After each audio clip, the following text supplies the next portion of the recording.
My name is William Kimmel. I'm from New Jersey. Currently, I'm in college in Rochester, so I'm in my dorm right now. But I attended Princeton Community Japanese Language School for 15 years.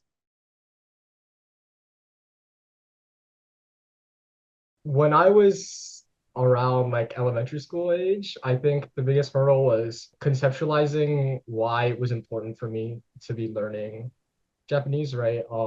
I didn't see it as something that would really be useful in my life. But as I grew up, I think I've really understood why it's like important to me, and it's like something that I can look back and like uh be glad that I pursued. Now that I'm in college and like I can't speak to my mother as frequently in Japanese because that's how I would practice. I think it means a lot more for me to be able to continue practicing so that when I do see my family again, I can still speak with them.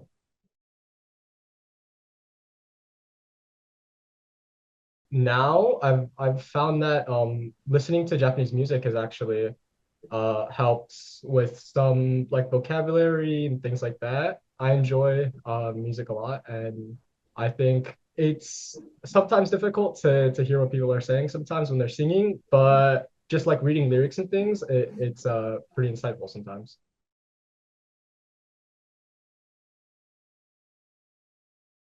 I got the global seal of biliteracy working fluency in Japanese last year. I took the AP test for college credit, and then I also took the stamp 4S exam, which counted towards the seal of biliteracy. So I think if I did want to work a job in Japan, I have the opportunity to now, which might be something that I look for in the future. There were like phases where it was like, oh, I want to choose one over the other, and then there's like times where like now I think I've accepted both, and it's like I understand that I'm not fully American or fully Japanese, but it's like somewhere in between. I think that's okay. I've come to like accept both sides, and I think it's really interesting to be able to see the world from like either perspective. When I go to Japan now, like over the summer, uh, so I have a cousin who's about my age, and we like to like just go around the city, hang out and stuff. And I found out that when I'm with him, I would get spoken to in Japanese first.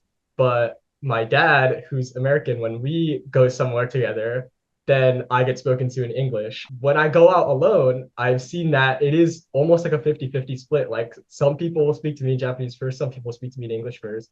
But it is like I don't find it like disrespectful or anything. I think it's funny to just see like spending that time with my cousin like in Japan where we can talk about things that like I wouldn't necessarily be able to talk about with my friends here because like not everyone here is into Japanese culture, and it was like just being able to get that like out of me, like having someone to talk to for that really helped. And I find that it's okay that I don't have to be considered like a fully Japanese person when I go to Japan. Like, there are certain things that I can point out where it's like, oh, in America, like we do this, we do that, and then it's like fun to see those things.